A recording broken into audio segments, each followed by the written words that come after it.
Bonjour à tous et bienvenue dans cette vidéo. Aujourd'hui, petite interview, je rappelle le concept, la série c'est le portefeuille 2 et on invite un investisseur du monde de la crypto-monnaie ou autre part qui va nous parler de son portefeuille, sa stratégie et comment il voit globalement ses investissements. L'objectif c'est que vous puissiez prendre un petit bout du portefeuille ou de la stratégie de chaque invité afin que vous puissiez construire votre propre stratégie. Aujourd'hui, mes amis, on interview pour la deuxième fois Benoît Huguet du Journal du Coin et il va pas cette fois nous parler de son parcours, mais plus de sa vision actuelle du marché, de qu'est-ce que lui il fait en tant que OG des crypto-monnaies, qui suit pas forcément tout, mais qui a quand même une très belle vision de l'écosystème, etc., etc.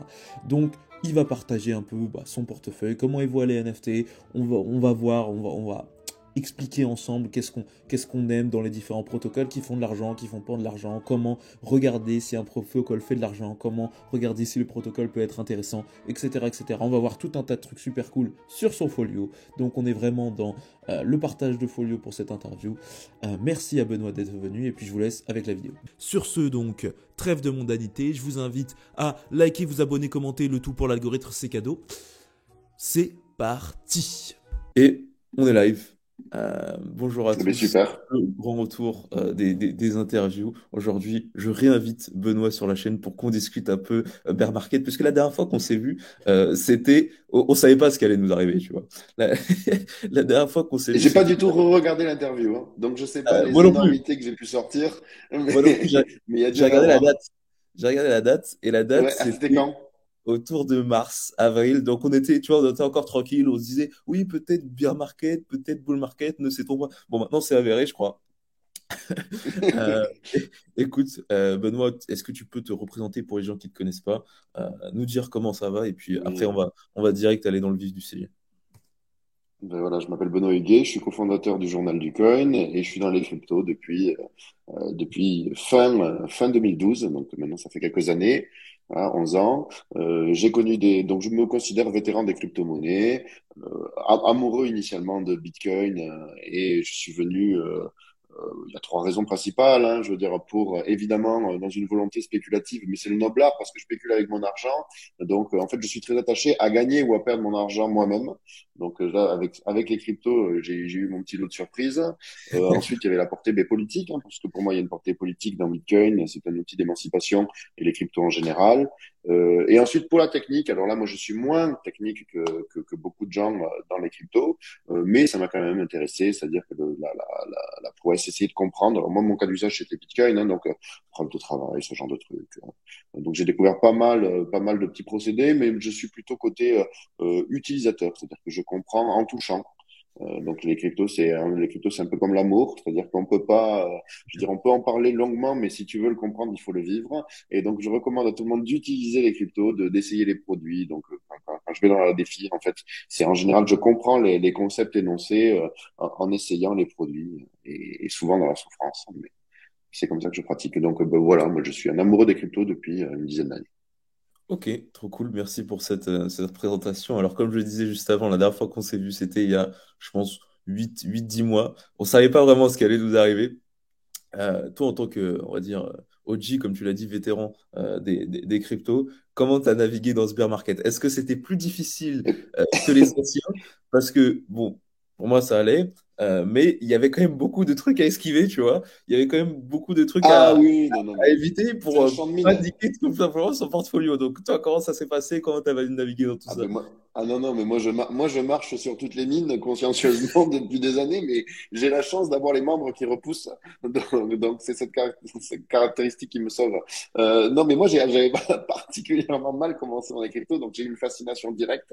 Et j'ai commencé par, alors je n'ai jamais été perdant, j'ai eu de la chance en dollars, parce que les cryptos ont fait un run monumental, mais j'avais commencé par faire un down run de 94%, donc ça m'a pris un certain temps à remonter au tout début. Donc j'avais particulièrement mal vécu, c'est-à-dire que mon premier bull run, ben, je l'avais fossoyé moi-même par un certain nombre de positions erratiques. Et le bear market, le premier bear market, je me suis pris pleine face avec faillite de Van Gogh sur laquelle plateforme centralisée sur laquelle j'avais l'immense majorité à cette époque-là de mon capital. Et il faut savoir que l'histoire ne se répète pas, mais souvent elle rime, c'est ce qu'on dit. Et donc effectivement, moi j'ai commencé par une faillite de la première place de marché des crypto-monnaies où il y avait 90% des volumes qui se faisaient à l'époque, voire davantage. Et évidemment, j'étais dessus. Et là, il y a eu notre ami FTX qui nous a fait une faillite monumentale et retentissante. Alors, en toute confidence, c'est-à-dire que je ne l'ai pas vu venir, mais je l'ai senti passer. Mais donc, je me suis encore j'ai encore marché sur une mine à mon habitude. Par contre, la sagesse, c'est que ce coup-ci, j'avais une part d'actifs moins importante. C'est-à-dire que donc, j'ai perdu quelques pourcents, tu vois. Et donc, pareil, avec Luna. Alors, avec Luna, je m'en suis bien sorti.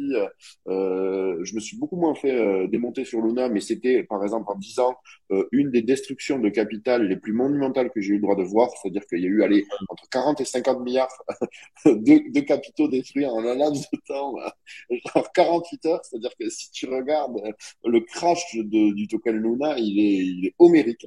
Et donc, ça, j'avais pas assisté. C'est-à-dire que des dramas, j'en avais vu, mais en disons relativement par rapport à la taille du marché, Mt. C'était plus terrible. Mais si tu prends en valeur absolue les montants qui ont été détruits en 2022 et le nombre de personnes affectées, est beaucoup plus grand en 2022. Donc effectivement, moi j'ai une pensée pour tous ceux qui sont lancés, je veux dire, en 2022. Moi-même qui étais là depuis longtemps, honnêtement, j'avais rarement vu un marché aussi affreux. Et en fait, ce qui m'a sauvé, c'est que j'ai pas été particulièrement brillant pendant le bear market, même si j'ai découvert les stablecoins pour la première fois, ce qui était une grande innovation à mon niveau, même s'ils étaient là depuis un moment, parce que j'avais été confronté à ce dilemme en fait. En 2018. En 2018, il n'y avait pas beaucoup de stablecoins. Le principal était l'USDT, qui était là depuis un moment. Et l'USDT, il y a toujours eu son lot de casserole. Son lot de casserole. Donc, du coup, quand tu devais convertir, tu vois, toutes tes cryptos en stable et que tu mettais tout sur l'USDT, moi, ayant déjà perdu en fait de l'argent sur Mt. Gox à l'époque, j'avais ce trauma. Je m'étais dit, bon, ben, je garde tout en Bitcoin. Et au moins, je veux dire, mes Bitcoins, ce sont mes Bitcoins. Peu importe la valeur, j'en aurais toujours le même nombre à la fin. Donc ça, c'est avéré exact. J'en avais toujours le même nombre à la fin, à part qu'ils Oui. avaient perdu 80% de leur valeur. Donc finalement, a posteriori, j'aurais mieux fait de me rabattre sur les stablecoins. Mais les stablecoins, à l'époque, voilà, c'était l'USDT, mais qui s'est avéré plus solide que les stablecoins nombre de stablecoins de 2022. Mais quand on est en crypto, qu'on suppose qu'il y a un bear market qui vient basculer sur des stablecoins, c'est pas toujours évident parce que derrière le stablecoin, il y a souvent une entité centrale ou alors, il y en a d'autres maintenant. Il y a DAI, il y a Liquidity, il y en a quelques-uns qui sont peut-être du Frax, il y a quelques stablecoins qui sont maintenant plus résistants, mais c'est jamais simple de se rabattre. Et donc, je me suis fait démonter sur le bear market pour répondre à ta question. Mais j'avais fait un très bon bull market, ce qui fait que j'ai réussi à faire des profits. Donc, j'en suis pas mécontent, mais c'était surtout en faisant le dingue dans le bull et en me faisant massacrer dans le bear. Parce que le Ok. problème, c'est que si tu minimises les risques, tu minimises les gains aussi, tu vois. Donc moi, je minimise pas, mais ça a ses conséquences en général quand le vent se retourne. Oui, bah forcément. Mais j'ai trouvé que sur ce bear-là, c'est quand même particulièrement difficile d'esquiver toutes les gouttes. Ah, il était Et que violent, il même, était violent. et que même les gens d'expérience qui d'habitude ne se mangent pas les gouttes s'en sont mangés beaucoup et s'en sont pas mal mangés. Luna, on peut dire encore à la limite, c'était prévisible, mais FTX, enfin, Ah, c'était prévisible. Enfin, si tu, moi je trouve que c'est pas si simple, hein, parce que non, c'est pas si ce qui est simple, mais prévisible, et là où, ouais, excuse-moi, c'est pas si simple, mais en fait, il y avait marqué comment la stablecoin fonctionnait. Euh, il y avait plusieurs gens qui avaient averti sur la stablecoin. mais la Despirale, oui, oui, la Despirale était référencée, elle avait été prophétisée, elle avait été débunkée. Oui, oui, je veux bien, je suis d'accord. Mais bon, tu sais, Ethereum a été débunké, Bitcoin aussi, les prophètes de l'Apocalypse, il y en a nombre d'entre eux, oui, font pas de profit non plus, tu vois ce que je veux dire. Et Luna a très bien performé, il était listé sur les plus gros exchanges. Pour moi, tu vois, t'as des arnaques qui sont évidentes. Typiquement, tu prends BitConnect, tu vois, tu prends BitConnect, tu prends OneCoin, ce sont des arnaques qui ont quand même levé des milliards. Donc, c'est-à-dire qu'ils ont réussi à séduire un certain nombre de gens. Il y en a qui le font inconsciemment, il y en a qui le font. Parce que moi, j'ai vu des gens participer à des Ponzi de façon absolument volontaire, en espérant simplement être les premiers de la pyramide, tu vois, chose qu'on ne sait jamais. Mais tu vois, pour moi, il y a des arnaques plus évidentes que d'autres. Et souvent, on marche, l'être humain par instinct, moi, en tout cas, moi le premier, hein, c'est-à-dire que tu marches par proxy, c'est-à-dire que tu marches par référent. Tu vas Ouais, c'est regarder, surtout c'est ça. un peu l'instinct grégaire. Et si tu regardes, en fait, les investisseurs qu'il y avait dans Luna, comment il s'appelle, le monsieur, le milliardaire qui s'est, Novogratz, qui s'est fait tatouer, tu vois, Luna sur l'épaule, c'est quand même pas le dernier des idiots, tu vois. Et donc, tu peux le prendre en référent. Bon, il s'est flambé comme un noob, hein, comme un noob, alors que c'est censé être un investisseur de talent.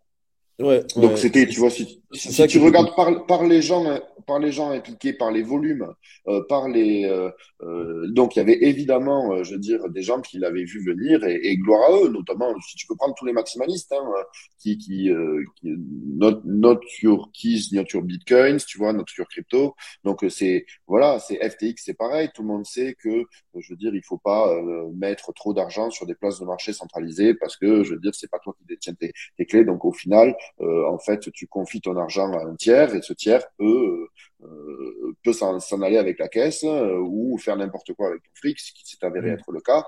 Ok, voilà.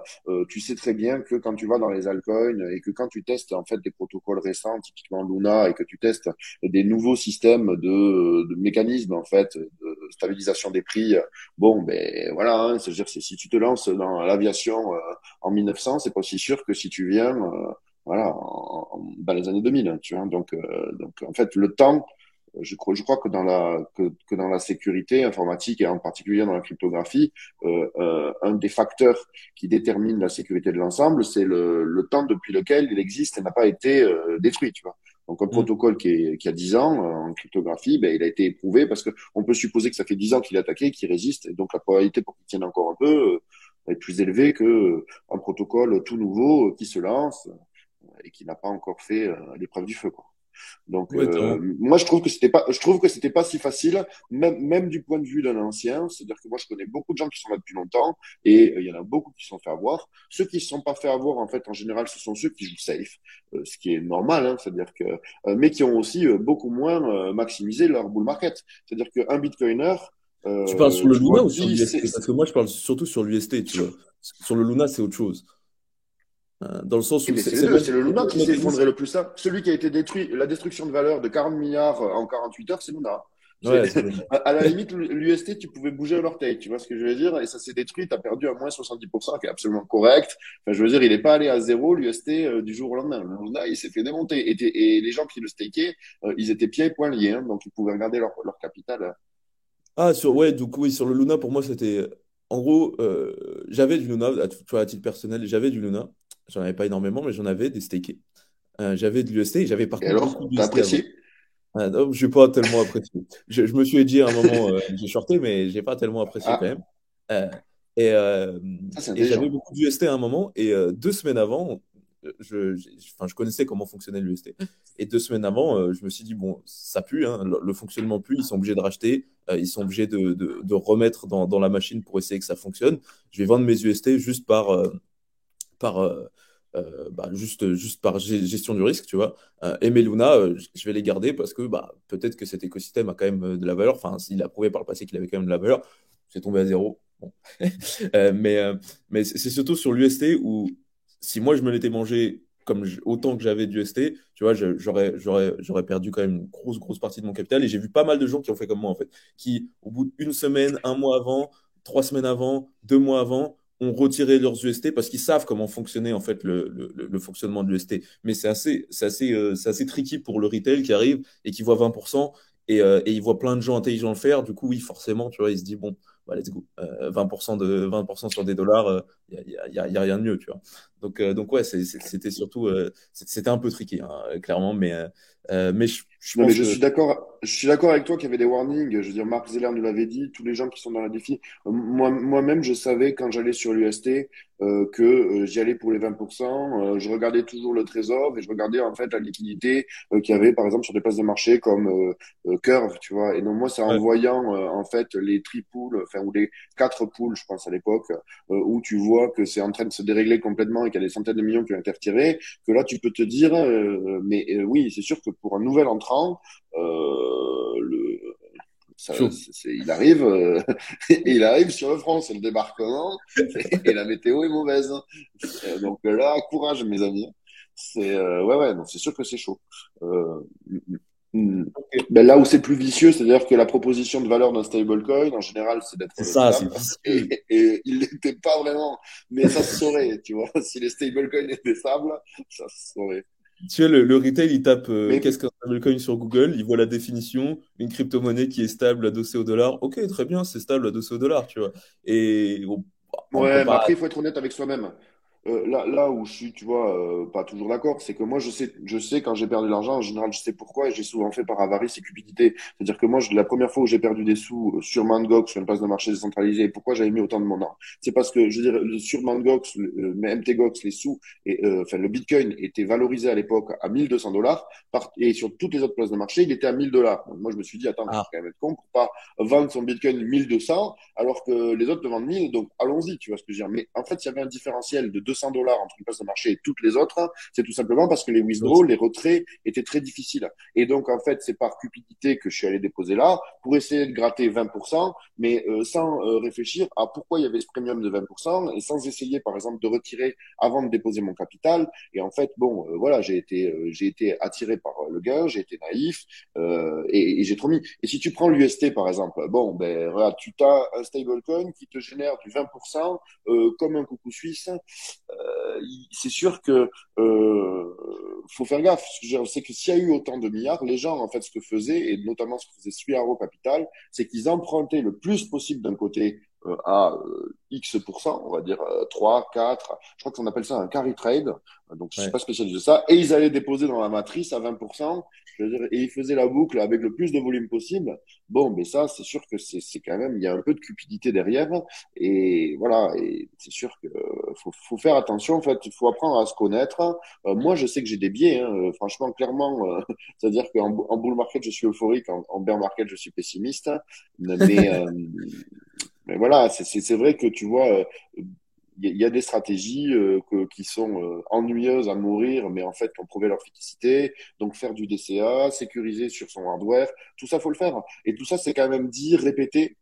Et souvent, on va déroger à la règle, c'est-à-dire mettre une grande partie de son capital sur un protocole en particulier. Donc, on va oublier tout ce qui est diversification pour aller chercher du rendement. Donc, ça marche de temps en temps, mais ça comporte la contrepartie, c'est le risque. Ça, faut en avoir confiance, ouais, c'est sûr. Ouais, ouais, clairement. Et bon, assez parlé de comment perdre de l'argent. On va Ah, essayer. mais pourtant, c'est ma spécialité. Ça, c'est là où je suis vraiment fort. Comment on peut en gagner derrière.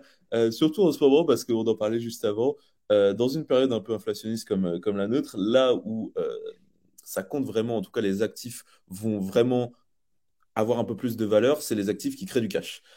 Et on l'a vu sur la bourse, on l'a vu sur les cryptos. Aujourd'hui, en gros, les actions, les entreprises qui créent du cash et qui ont un vrai cash flow et qui ne promettent pas que des revenus futurs, bah, ont plus de valeur qu'il y a, il y a 2 ans où les taux étaient à 0%. Donc, aujourd'hui, en crypto, il y en a pas beaucoup des actifs qui créent du cash. Est-ce que toi, tu as déjà commencé à regarder un peu voilà, quels sont les protocoles qui créent du cash? Comment tu fais pour garder? Et qu'est-ce que tu penses de cette analyse un peu, on va dire, euh, boursière et fondamentale, tu vois, des protocoles crypto? Alors moi, je suis 100% acquis à ta cause, c'est-à-dire que ça, c'est une analyse dans la valeur, en fait, hein. Tu regardes quels sont les produits qui ont, disons, pour lesquels les gens sont prêts à payer quelque chose. Donc, c'est-à-dire que moi, un indicateur que je regarde, ce sont les fees, parce que c'est un peu pareil sur les places de marché, hein. C'est-à-dire que si tu as des fees ou si tu n'en as pas, les volumes sans fees ne veulent rien dire, hein. Tu peux te vendre à toi-même, alors que quand il y a des frais, en fait, tu es prêt à faire un sacrifice pour utiliser le produit. Donc, pour moi, c'est la métrique. métrique qui justifie un product market fit, c'est-à-dire que un protocole ou une application décentralisée qui génère des frais a des clients réels derrière, c'est-à-dire des gens qui sont prêts à payer avec leur argent durement acquis pour utiliser le service. Donc c'est vrai que pour moi les frais sont une des métriques les plus importantes. Et ensuite la question c'est quel est l'usage que font les protocoles ou les applications décentralisées de ces frais, parce qu'ils peuvent les redistribuer à eux-mêmes, c'est-à-dire à la société, ou les redistribuer aux détenteurs du token. Ça, c'est l'idéal. Donc, c'est ce qu'on appelle le real yield, c'est-à-dire que c'est les protocoles qui génèrent beaucoup de frais et qui les redistribuent à leur finalement, on peut dire les détenteurs de tokens qui seraient pris comme des actionnaires et c'est des dividendes versés aux actionnaires. Donc, c'est-à-dire que c'est les revenus qui sont générés aux détenteurs du token qui vont participer à la gouvernance et qui vont faire ce genre de choses. Donc, on peut aller sur CryptoFees souvent. Moi, par exemple, voilà, je discutais hier avec Marc Zeller. Donc, il y a le protocole AAV qui, en ce moment, je veux dire, est pas mal. Il est où là? Je le vois, je le vois il est sixième à peu près dans la liste. Donc, il y en a quelques-uns comme ça. Tu veux C'est-à-dire que présenter? c'est des protocoles. Comment? Tu veux présenter ton écran? Je sais pas exactement comment ça fonctionne, mais on va trouver. Alors, je pense que ça doit être jouable. Ça doit être jouable. Hop, très bien. Euh, donc, on va retrouver Ethereum en premier. Alors, est-ce qu'il y a vraiment tout le monde dans cette liste? Je veux dire, comment sont comptabilisés ces chiffres? Il faudra aller plus en détail parce que c'est vrai que, comme disait Churchill, je ne crois qu'aux statistiques que j'ai truquées moi-même. Donc, Ouais. bon, il faudrait. Mais je suppose que souvent ces sites sont bien faits et ils expliquent. Hein, il y a la méthodologie, donc libre à chacun de regarder comment sont conçus ces relevés. Mais on voit par exemple donc AAV ou on voit GMX qui m'intéresse, qui est sur les dérivés, donc ça fait partie. Et donc effectivement, Curve, tu vois, les trois qui sont là, moi, sont des protocoles qui m'intéressent. Celui qui me rend très triste, c'est pas SushiSwap. Alors lui, bon, il a fini de me rendre triste il y a quelques années, mais c'est Uniswap, tu vois, Uniswap qui par exemple est un protocole qui est très utilisé, qui fait de très bons volumes. Les gens sont prêts à payer pour ça. C'est tout simplement une place de marché sur laquelle tu peux échanger de façon décentralisée et sans KYC des échanges pour une autre. Donc c'est une place de marché, voilà, de la défi. Mais est-ce que ces frais sont reversés aux détenteurs du token? Je ne crois pas. Je crois que dans le cas de Uniswap, en fait, Ouais. ces frais vont essentiellement bénéficier aux créateurs ou peut-être à une funeste DAO, enfin quelque chose, parce que toutes les donc voilà, est-ce que ça bénéficie aux détenteurs du token? Je ne suis pas sûr. Et donc effectivement, c'est toi qui en parlais, il me semble, t'as sans doute token terminal. Ouais, ce qui est pas mal sur Token Dressé, Terminal, c'est que tu peux voir vraiment beaucoup de choses. Le revenu, le earnings, le price to sales, le price to book, le PER, etc. Et là, bah, on voit, voilà. c'est price to sales, je suppose? Yes. Je pense. Alors, je suis pas un utilisateur très avancé de token terminal. C'est Adli qui me l'avait fait découvrir. Je n'ai pas encore fait mes devoirs dessus, mais c'est effectivement quelque chose qui, moi, m'intéresse au plus haut point parce qu'en fait, on va essayer de trouver le ratio, en fait, de revenus générés par token.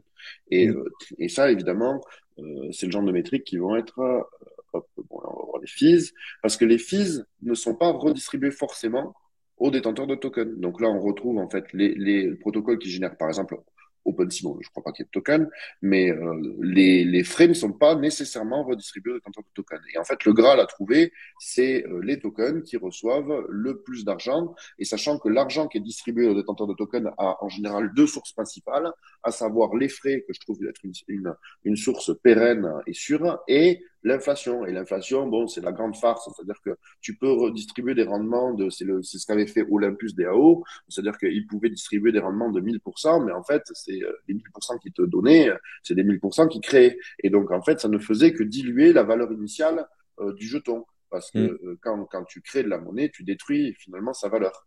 Et donc, quand tu donnes des rendements, typiquement, en fait, c'est un peu ce qui se passe sur le staking. Hein. Le staking, c'est une création monétaire qui est redistribuée aux détenteurs du jeton, qui évidemment sécurise le réseau, mais il n'empêche que cette création monétaire dilue en fait la valeur de chaque token. Et c'est la différence essentielle qu'il y a entre inflation et frais de fonctionnement. Les frais, par contre, ils sont payés dans une autre devise que le token, et ils sont redistribués aux détenteurs du jeton. Et ça, c'est quelque chose qui est très intéressant. Donc, effectivement, ça fait partie de mes stratégies 2023. C'est-à-dire que en 2023, j'aimerais bien me positionner en fait sur des protocoles qui ont un historique anciens, c'est-à-dire plusieurs années d'existence. Et donc, on va retrouver nos amis, par exemple, AAV, on va retrouver Curve, alors GMX, c'est plus récent.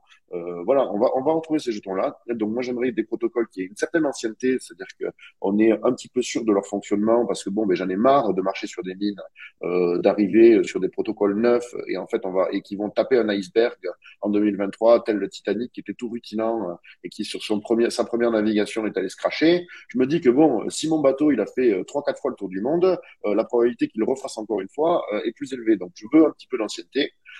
Ensuite, qu'est-ce que je cherche d'autre? Je cherche des métriques d'utilisation avérées. Et donc, quel est mon indicateur? C'est pas forcément le volume, même si j'aime le volume. C'est essentiellement voilà les frais qui sont payés. Et idéalement, j'aimerais bien qu'il y ait des tokenomics qui soient pas débiles, c'est-à-dire qu'une quantité idéalement limitée ou pas loin. C'est-à-dire que j'aimerais bien que entre la quantité en circulation et la quantité maximale théorique, la full utility value, il n'y ait pas des différences aberrantes. Donc, si possible, si la plupart des tokens sont en circulation, c'est un bon point.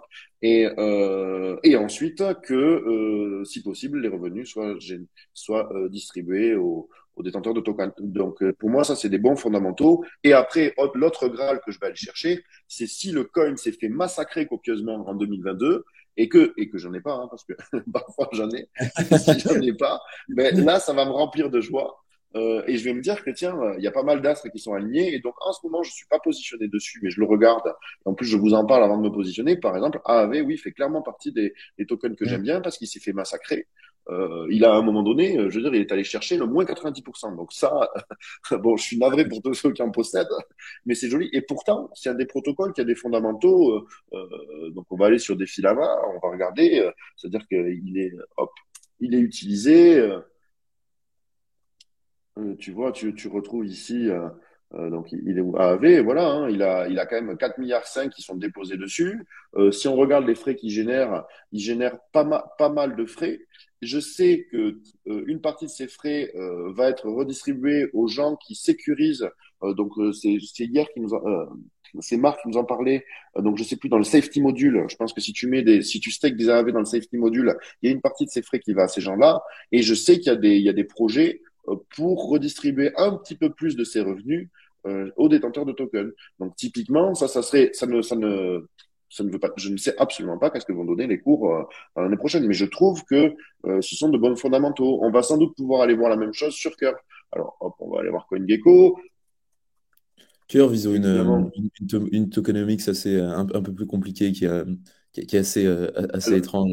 Mais ouais, mais rien c'est eux qui, en fait, les revenus que tu touches, alors ça c'était un truc que j'étais allé voir, les revenus que tu touches sur Curve dépendent de combien de temps tu les bloques, euh, exactement. et, euh, et, et en plus il y a de la dilution, En gros, tu vas donc pouvoir tu vois diriger ce qui avec Curve, quand tu stakes le max, je crois que c'est 4 ans, tu vas pouvoir diriger plus ou moins d'inflation vers la pool que tu as envie. Et du coup, il y a de plus en plus de protocoles qui vont être au-dessus de Curve, type un peu convexe, qui vont te permettre de booster, enfin de réunir plein de petits utilisateurs qui vont booster les rendements de convexe. Et donc, ça va, enfin bref, c'est un peu compliqué, Curve, Ouais, ouais, mais mais Curve, oui, c'est fantastique. C'est un de ceux qui ont, comment dire, changé le game dans les tokenomics. C'est-à-dire que dans cette façon de récompenser les gens qui s'impliquent dans le protocole et de financer à la fois les activités, à la fois ceux qui, enfin, ouais, c'est vraiment le bribering et tout ça. Ils ont révolutionné un petit peu les modèles économiques liés aux applications décentralisées. Et en fait, le jeton CRV a une utilité. C'est-à-dire que parce qu'il y a beaucoup l'Uniswap, finalement, tu peux te servir de Uniswap, que tu aies le jeton ou pas, franchement, tu te sers de Uniswap pareil. Donc le protocole, il est accessible à tout le monde dans les mêmes conditions.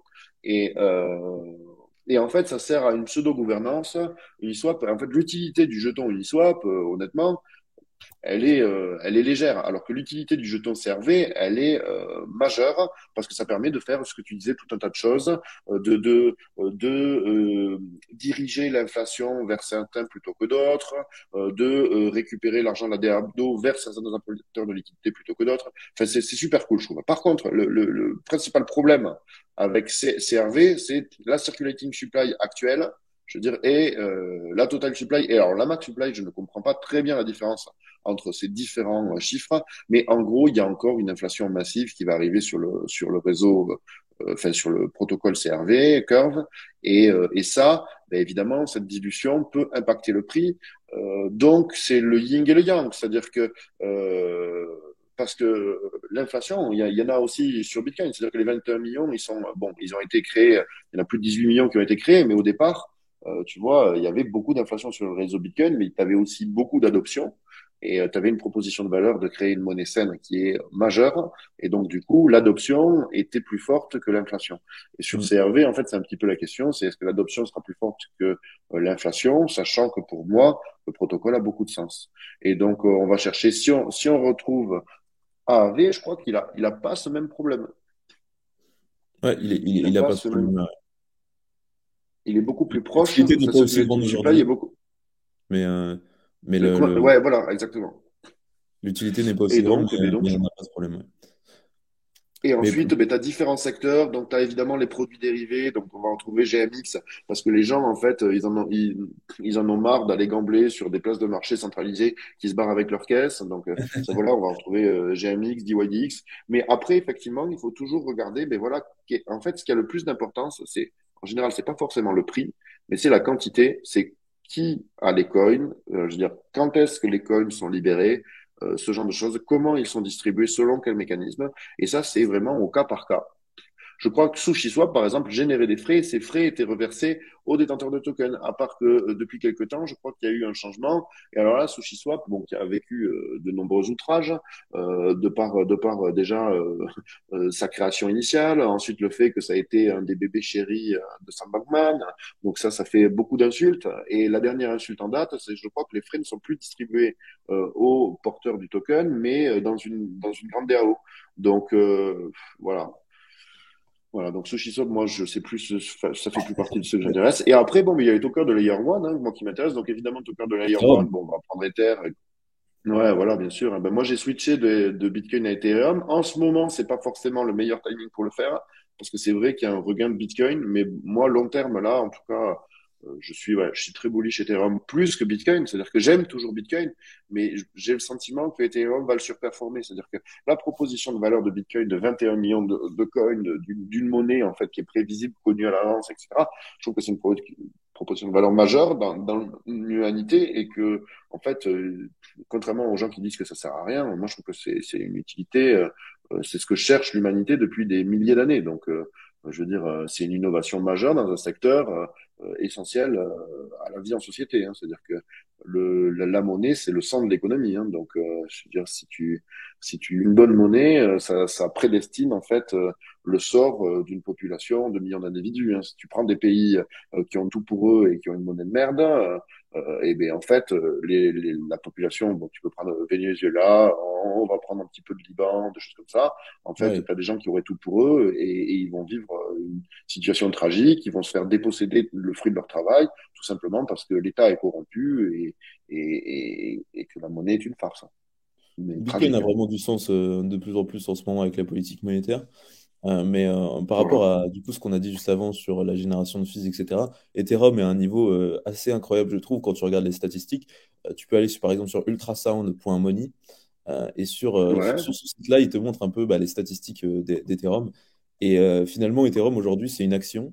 Euh, voilà, comme ça. Aujourd'hui, Ethereum, c'est une action qui va être déflationniste, tu le vois ici. C'est une action déflationniste qui te donne un dividende de 5% avec le staking et qui a une bonne, enfin, un bon potentiel de croissance dans les années à venir de par les applications décentralisées qui vont build dessus. Donc ça, c'est des trucs que tu retrouves quand même assez rarement.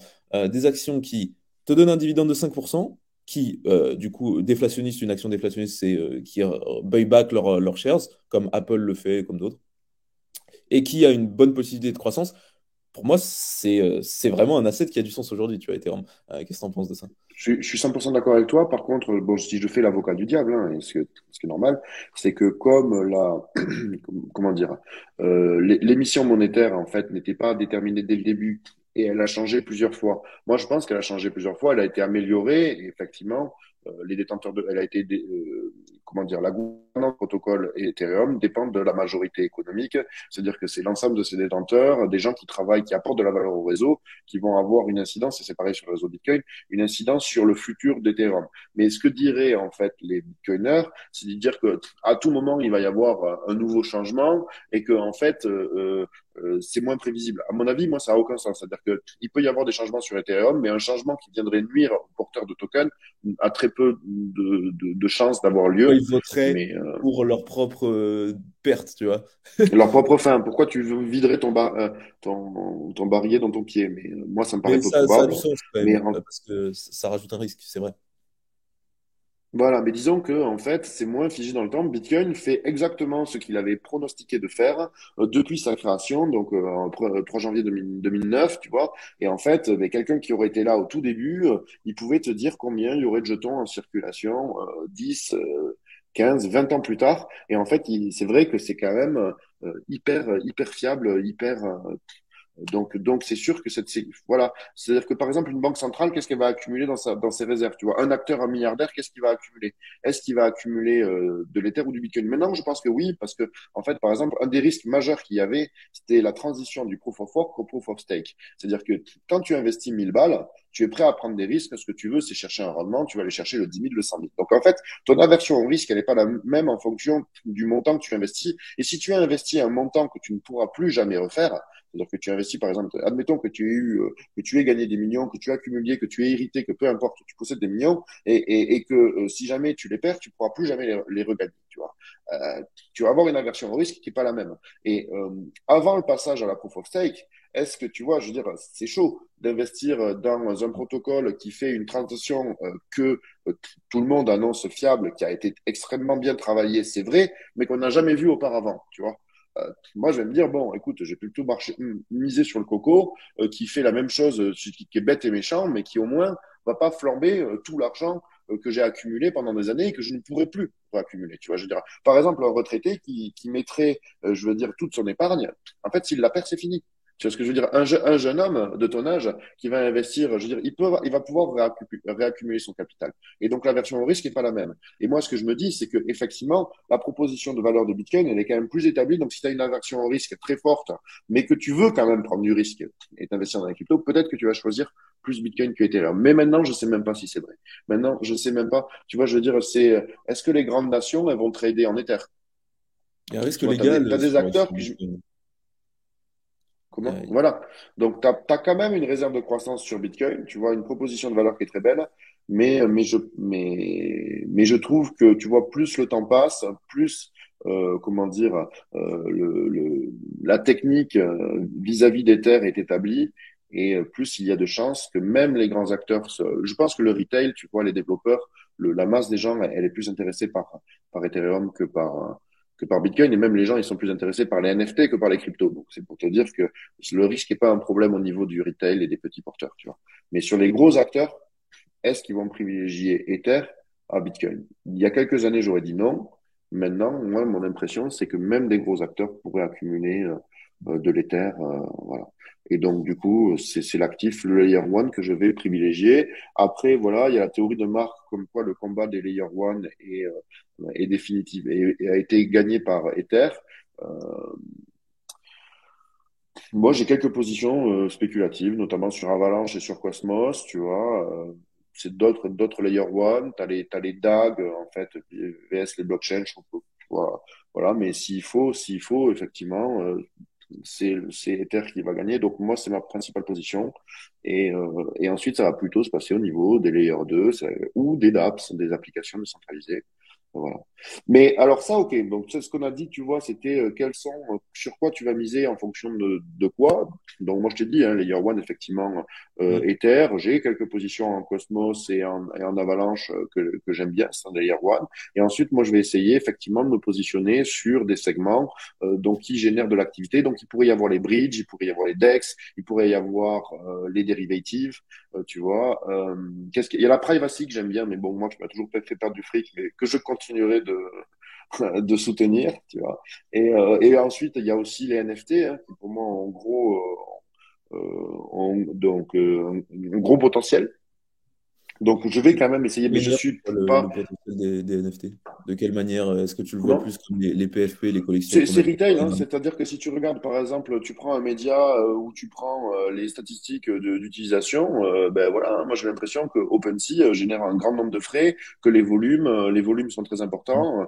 Alors évidemment, tu vois, t'as plus les sold out qui se font sur des projets pétés comme tu te voyais en bull market où tu avais cette hystérie un peu, mais si tu prends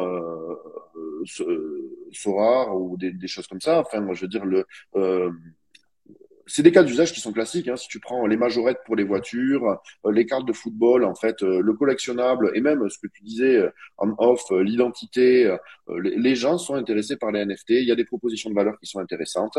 Après, c'est comme dans le marché de l'art moderne, c'est-à-dire que tu as 95% de casse, hein, tu vois, des trucs qui sont finalement des cash grabs, c'est-à-dire des volontés opportunistes.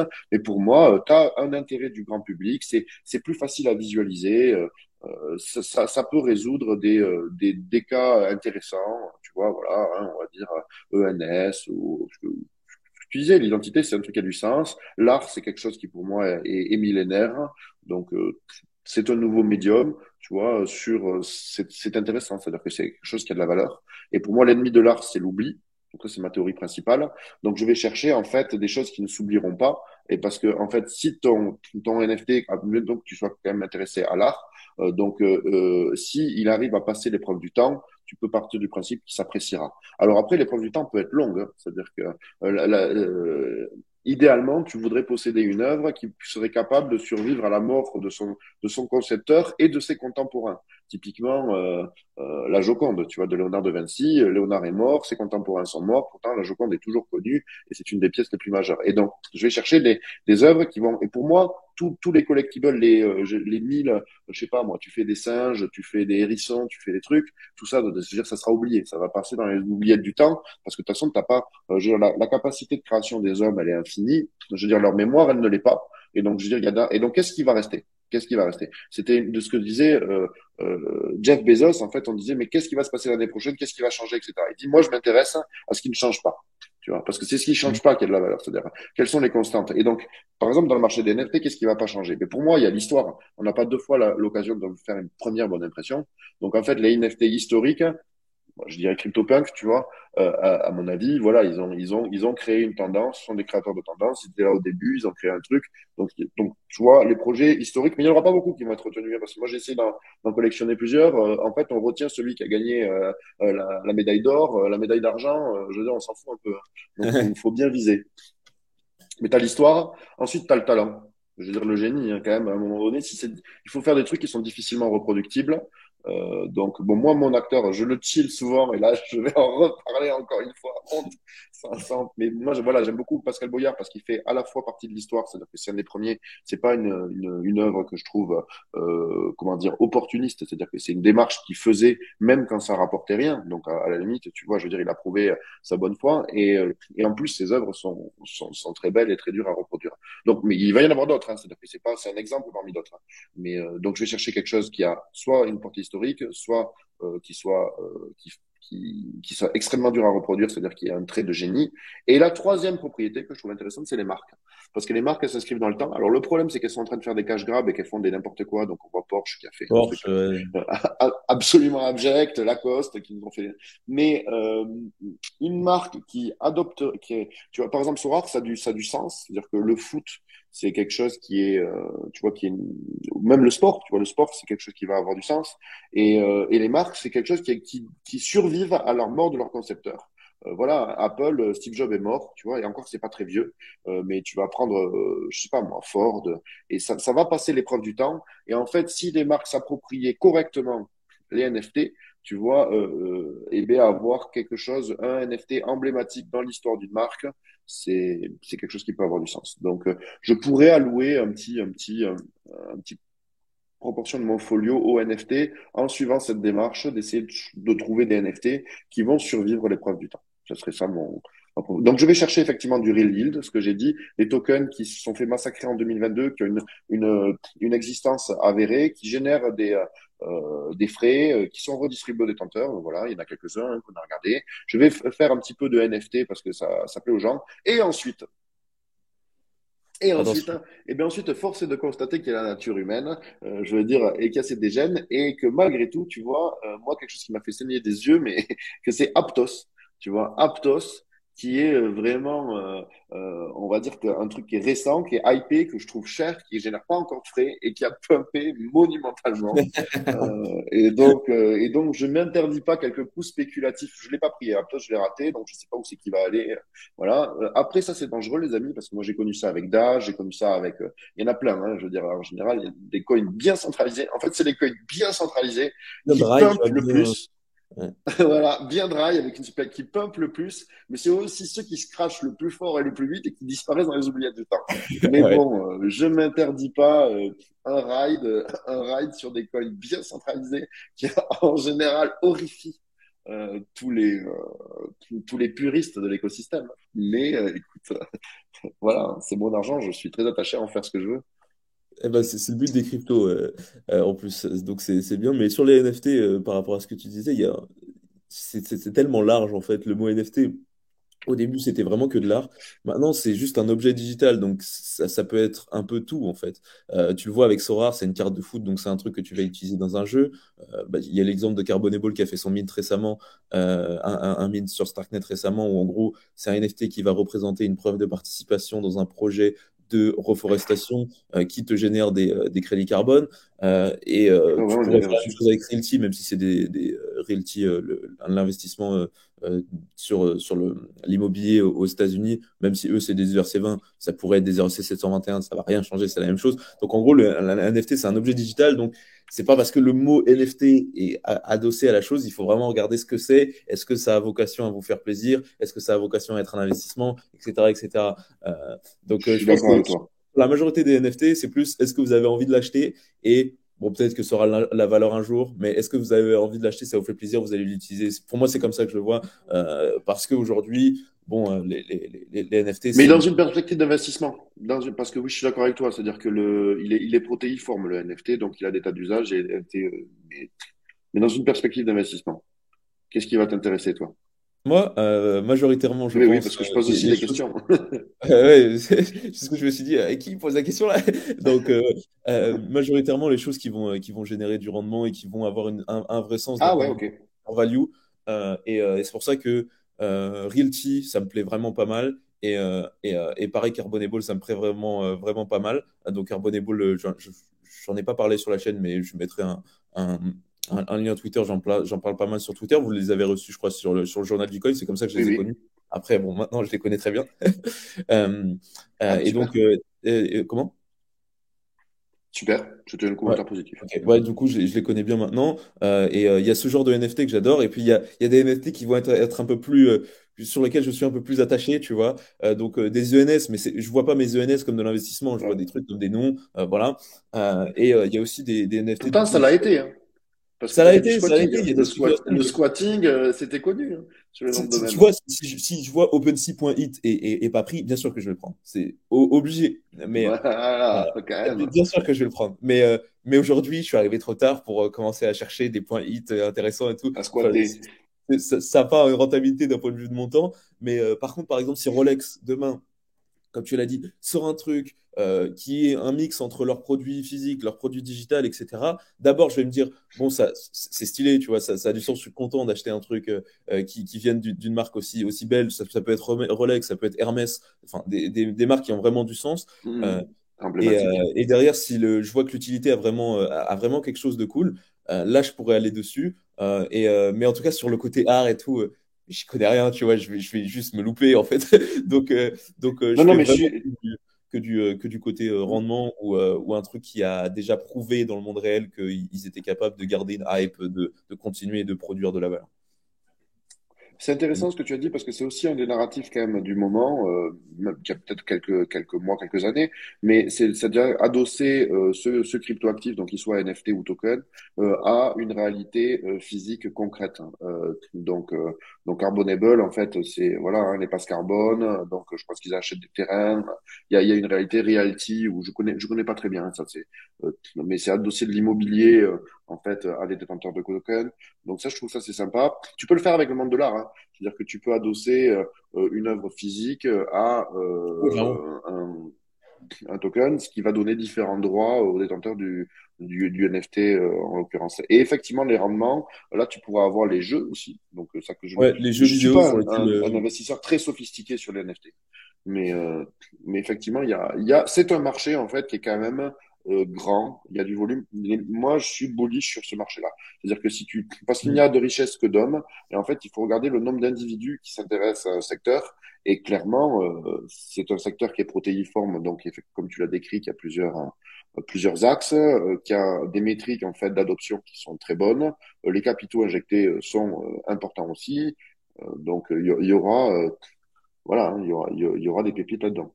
sur les jeux vidéo Lesquelles, par particulièrement, je contre, ça. pense. Sur les jeux vidéo Ouais. particulièrement, de par la viralité que peut prendre un jeu vidéo, ça sera toujours plus viral qu'un Reelsy, un Carbon Ball, etc. Et on rentrera après Oui, dans une valorisation qui sera un peu, qui n'aura pas de sens réel par rapport à, oui, un crypto, mais etc. le problème dans les jeux vidéo, c'est que tu peux créer pas mal de NFT, tu vois ce que je veux dire. Donc, tu peux en créer plein. Mais en fait, il y a une création qui est quasiment infinie. C'est-à-dire que l'intérêt du Ça dépendra créateur du jeu du, vidéo, ça dépend du jeu vidéo, en fait. c'est de Ouais. créer une rente. Tu vois ce que je veux dire? C'est que tu fais un GTA 5 avec tout un business de NFT dedans. Je veux dire, c'est le studio, s'il a les moyens chaque année de créer, je veux dire, des milliers et des milliers, c'est un petit peu le business de Sorare, hein. Tu vois ce que je veux dire? C'est que, et donc pour l'acquéreur, c'est-à-dire, on va dire l'investisseur qui va, cette création infinie, je veux dire, de NFT c'est, tu vois, par le studio, on va dire, moi, je trouve que c'est quelque chose qui peut diluer la valeur. Mais évidemment, enfin voilà, donc c'est pas parce que tu vois, tu es dans les NFT et le gaming et que même tu as on va dire que un super studio qui fait un super jeu ou whatever, tu vois, qui sort en fait un concept de NFT comme une marque le ferait, si il fait des tokenomics dégueulasses, c'est-à-dire que une création infinie chaque année Ouais. voilà, tu vas te dire, putain, c'est un jeu, il a énormément d'utilisateurs, le studio, c'est très beau, etc. Mais le NFT qu'il peut créer peut être pourri, quoi, hein, peut être moisi, hein. Ouais, Donc, il ça faut peut regarder n'avoir du aucun coup. sens. Ouais, c'est une histoire de tokenomics en fait, il faut C'est- regarder et je pense que les gens qui vont capter le plus de valeur dans ces mondes-là, NFT, jeux vidéo, etc., ce seront des vrais joueurs et ce seront pas forcément des investisseurs un peu comme nous parce que ce sont des gens qui vont vraiment Tout à comprendre fait. la valeur de l'objet numérique qu'ils achètent pour comprendre à quel point il va prendre la valeur. Et c'est pour ça que je pense qu'aujourd'hui, si, dans les NFT, s'il y a un endroit sur lequel il faut se focus en tant que spéculateur pour capter de la valeur, déjà si vous voulez capter de la valeur, créez le projet, vous allez capter plus, c'est sûr. Euh, Ah oui, non. mais, Les amateurs achètent des NFT, les professionnels en vendent. Mais, voilà. ok. Mais si vous voulez juste tenter des moves, etc., sur des jeux vidéo, je pense que l'idée, hein, en gros, c'est de tester des jeux vidéo un peu tôt au niveau des NFT. Si vous sentez qu'il est bien, si vous sentez qu'il y a vraiment un truc, là, vous pouvez aller prendre quelques NFT sur ce jeu vidéo. En tout cas, c'est comme ça que je le vois. Je me dis, par exemple, les premiers qui ont acheté des joueurs sur Sora, ils ont bien kiffé le jeu, voilà. Ils ont gagné des centaines de milliers de dollars, tu vois. Parce que Ouais. sur quelques petits moves, ils ont gagné des centaines de milliers de dollars. Parce qu'en fait, ils ont joué, voilà, ils ont testé, ils ont trouvé ça cool, ils ont acheté Mbappé, Haaland, c'est bon, ils ont vendu ça à 200, 300 000 dollars, tu vois. Et je pense qu'il y aura ça de plus en plus sur plein de jeux vidéo, même à l'époque, hein, sur World of Warcraft et d'autres jeux vidéo Web 2, il y avait une vraie valeur à l'intérieur du jeu et ça s'échangeait. Il y avait un marché noir sur le truc, même sur FIFA à l'époque. Maintenant, c'est un peu moins parce que justement, ils ont rajouté sur FIFA, il y a beaucoup d'inflation dans les cartes, beaucoup d'inflation dans les points qui donnent, etc. Et donc, les cartes ont moins de valeur. Mais quand je jouais, quand j'étais un peu plus jeune, 2016-2015, les cartes avaient parfois des valorisations. On est loin de son rare, mais pour acheter un Ronaldo, ça devait te coûter en euros, ça devait te coûter 3 000, 4 000 euros quand même. C'est beaucoup d'argent. Ouais. Et avec l'ère des NFT, de la fluidité du capital et de la viralité que ça peut prendre, ça peut aller beaucoup plus, on l'a vu avec Sora. Tu vois. Donc je pense que là, s'il y a plus de valeur à capter, c'est dans le jeu vidéo. Mais de toute façon, celui qui capte le plus de valeur, c'est le créateur. Ça, il faut en être conscient. Lui, il vend un truc qui ne lui coûte rien, quasiment en tout cas. Ah, puis ça dépend, hein. Tu sais que créer quelque chose, tu vois, qui est utilisé massivement, qui est beau, c'est-à-dire qu'il y a des créateurs qui méritent l'argent qu'ils reçoivent, il y en a Oui, bien qui sûr, sont mais ce des que je veux dire, c'est opportunistes, tu que. vois. Pardon, Mais désolé, je me suis bon, exprimé. ça, Ce que je veux c'est dire, aux gens qui dépensent leur argent. Tu votes avec l'argent que tu as, hein. C'est-à-dire que si tu donnes de l'argent à un imposteur, enfin, tu vois, ou à un, comment dire, un opportuniste, un imposteur, c'est différent. Parce qu'il a trompé, à la limite, ça, c'est coupable et ça devrait être réprimé, tu vois. Mais si tu donnes à un opportuniste qui ne mériterait pas de telle rémunération, quelque part, c'est aussi la faute des gens, hein, tu vois. Ce que je veux dire, c'est que, Oh oui. voilà. Bon, moi, parce que si tu fais pas gaffe, tu te retrouves à financer un artiste qui va te mettre un plug, je veux dire, un plug anal sur Place Vendôme, hein, ça s'est déjà vu. Donc, je veux dire, et il y en a qui vont te faire 10 000 plugs, tu vois, et tu vas te retrouver avec les gens qui le financent, et ensuite tout le monde va s'offusquer. Oui, bon, alors effectivement, la volonté de l'artiste était peut-être pas super bonne, tu vois, mais il y a aussi celle des investisseurs était aussi médiocre, hein. Mais je Yes. suis d'accord avec ce que tu dis. Je voulais revenir sur quelque chose que tu as dit, et c'est vrai, et qui est vrai pour les NFT, mais qui est aussi vrai pour les cryptos et la DeFi. C'est-à-dire que c'était cette idée de utiliser le produit. En fait, et c'est vrai que si tu ne comprends pas ce dans quoi tu investis, tu as très peu de chances de faire des profits. C'est quand même à un moment donné le hasard. Euh, voilà, c'est-à-dire que c'est ça. Finalement, autant se réduire au loto, c'est-à-dire que c'est la même stratégie. Et donc, il faut quand même comprendre un petit peu ce dans quoi tu mets les pieds. Et alors, c'est pas forcément vrai dans les actions. En général, le prix précède le produit dans les actions, c'est-à-dire que le prix réagit en anticipation de la sortie des produits. Mais dans le milieu des cryptos, c'est tellement un marché de niche, tellement intimiste, tellement récent que en Mm. fait, on peut essayer le produit, c'est-à-dire que on va aller dans les testnets ou même, tu vois, je dirais AV, on va regarder comment ça marche, Curve, tout ça, c'est des produits qui existent. Et en fait, on peut se faire une idée de l'expérience utilisateur. On peut essayer de comprendre comment ça marche par l'utilisation. Donc, idem avec les jeux, c'est-à-dire que et idem avec les marques. Quand elles cherchent un NFT, on va aller voir un petit peu le site web, comment ça se passe. C'est-à-dire que se contenter d'acheter des tokens sur une place de marché sans avoir la moindre idée de ce qui se passe en coulisses, c'est-à-dire que de comment parce que moi je connais beaucoup de gens, ils vont sur le casino géant, on va aller sur Coinbase, on va aller sur Binance, on va tracer des Ouais. droites, on va regarder le prix, comment il se comporte, on va faire des jolies courbes et on se dit tiens celui-là je l'achète, il a l'air sympa. Mais bon, il s'agirait peut-être à un moment donné d'aller vérifier comment se comporte le produit. Parce que si tu achètes le token qui est lié à un jeu vidéo, je veux dire, mais que tu te rends compte que le jeu vidéo est dégueulasse et que personne ne l'utilise, voilà, il faut associer en fait, je veux dire, un token au produit associé. Et donc, ouais, c'est ce que tu disais, c'est-à-dire que ce sont ceux qui comprennent le mieux, par exemple, les jeux, qui feront les meilleures affaires dans les NFT de jeux. Donc, c'est certainement des joueurs. Et c'est pareil avec des protocoles de finances décentralisées, tout ça. C'est souvent en fait ceux qui sont le plus impliqués, voilà, tu peux aller sur le Discord, envoyer des messages à l'équipe, voir comment ça se comporte. En fait, il Tout faut à quand fait. même, c'est vrai que le travail est rémunéré. C'est-à-dire qu'on veut tous gagner de l'argent avec de l'argent, mais gagner de l'argent avec de l'argent demande du temps. Et en fait, si tu passes aucun temps, je veux dire, il y a peu de chances que tu gagnes de l'argent avec ton argent. Ouais, bah Donc, écoute, c'est un petit message de vieux. c'est une très bonne, un très bon message pour finaliser cette interview. Je vois qu'on est à 56 minutes, donc c'est pile ce qu'on s'était fixé. Merci Benoît d'être venu aujourd'hui sur la chaîne. C'était très cool. Et puis on se dit pourquoi pas dans un mois ou dans 8 mois, on espère qu'on va pas se remanger un FTX dans la face, mais, mais voilà. Eh ben, écoute, on verra. Non, ouais, normalement, voilà, ça devrait reprendre. Le classique, attends, j'ai un petit message de fin aussi, si tu veux. Le classique, on verra s'il s'avère exact, c'est que souvent le bull run reprend 6 mois après le halving. Donc ça c'est ce que disent 2024. les vieux, en tout cas les vieux, c'est ce qu'on a. Donc si tu vois, tu prends un halving de Bitcoin qui a lieu en 2024, mars-avril, on va dire par là. 6 mois après, octobre 2024, tu peux te dire que là, ça sera. Donc là, normalement, on est dans un bas de marché. Si évidemment l'histoire se répète. Ça, j'en suis pas sûr, mais donc on verra. Voilà. Normalement, on a encore un petit peu. Voilà. Pour moi, On on est dans pourra un bas de encadrer marché cette en ce vidéo moment. une fois que tu auras eu raison, qu'on sera tous devenus riches, on encadrera cette vidéo et on la mettra un peu plus sur la Donc toile. j'aurais eu tort. Si j'ai eu tort, on en rira. Et si j'ai eu raison, On on en supprime, rira on aussi. supprime. Non, merci Mais Benoît c'était un d'être venu plaisir. En tout cas, aujourd'hui. merci de m'avoir invité. J'ai passé un très bon moment.